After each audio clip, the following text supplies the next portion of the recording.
स्वागत। आज हम सुप्रीम कोर्ट के डीएनए साक्ष्य पर जो नए दिशा निर्देश आए हैं उन पर थोड़ी गहराई से बात कर रहे हैं।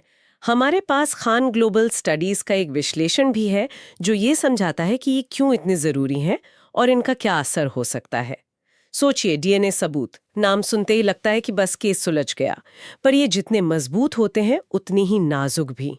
असल में ये जो नए नियम हैं ये एक ऐसे मामले के बाद आए जहां आम प्रक्रिया में कुछ गलतियों की वजह से मौत की सजा पलटनी पड़ गई। नमूने ठीक से नहीं लिए गए थे, रिकॉर्ड सही नहीं था, लाने ले जाने में भी लापरवाही हुई। तो इसी बैकग्राउंड में ये सब हुआ है। बिल्कुल सही कहा आपने।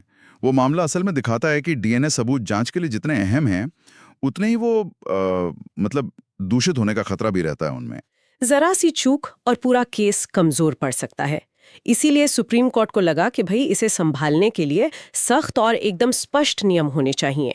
ये सिर्फ विज्ञान की बात नहीं है, ये तो न्याय पक्का करने की बुनियाद है एक तरह से। तो कोर्ट ने क्या मुख्य बातें तय की हैं, मतलब किन चीजों पर सबसे ज्यादा जोर दिया गया है इन नए दिशा निर्देशों में? हाँ, देखिए मुख्य रूप से कुछ खास एरियाज पर फोकस है। पहला तो संग्रह और हैंडलिंग, फिर दस्तावेजीकरण और ट्रांसपोर्टेशन, और शायद सबसे जरूरी हिरासत की श्रृंखला, जिसे चेन ऑफ कस्टडी कहते हैं। संग्रह के लिए तो अब ये जरूरी है कि सिर्फ ट्रेन्ड लोग ही, वो भी पूरे प्रोटेक्टिव गियर पहनकर नमूने लें, अच्छा, ताकि बाहर से कोई मिलावट या कंटैमिनेशन ना हो। यानी बिल्कुल शुरुआत से ही सावधानी।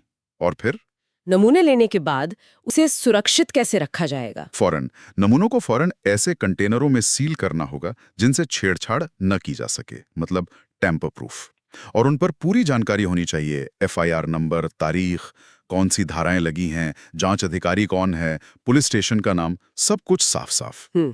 और संग्रह की जो पूरी प्रक्रिया है उसे बाकायदा डॉक्यूमेंट किया जाएगा।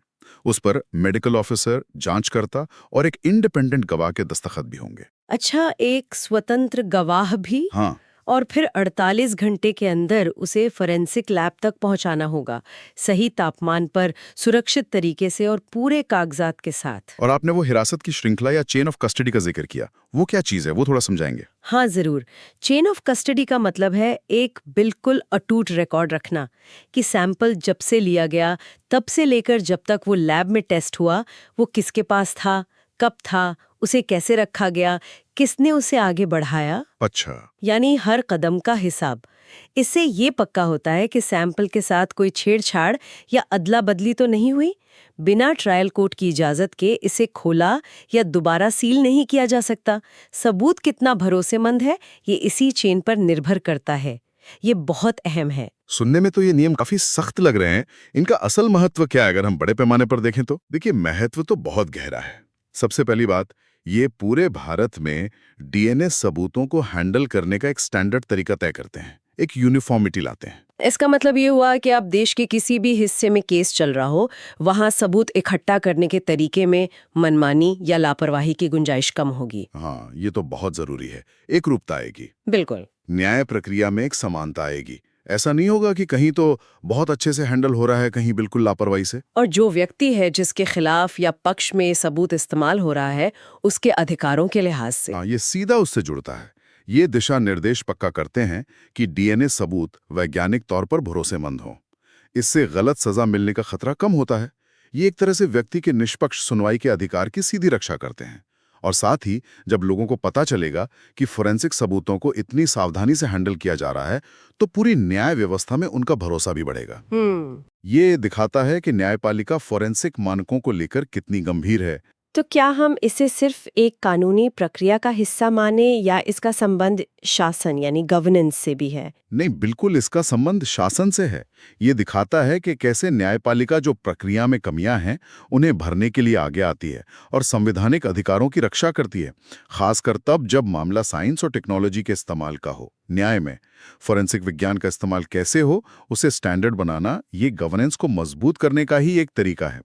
ये GS2 के लिहाज से भी एक अच्छा उदाहरण बनता है। तो संक्षेप में कहें तो ये जो नए दिशा निर्देश हैं, ये डीएनए साक्ष्य की विश्वसनीयता को बढ़ाकर हमारी पूरी न्याय प्रणाली की इंटेग्रिटी को, उसकी अखंडता को मजबूत करने की दिशा में एक बड़ा कदम है। मतलब सबूत अगर सही तरीके से रखा गया तभी न्याय की उम्मीद की जा सकती है। बिल्कुल सही कहा आपने। और यहाँ एक सवाल और सोचने लायक है। हाँ। क्या ये जो नए भारतीय मानक तय हुए हैं, ये डीएनए हैंडलिंग के जो अंतर्राष्ट्रीय मानक है, क्या ये उनके बराबर हैं या उनसे कुछ अलग है?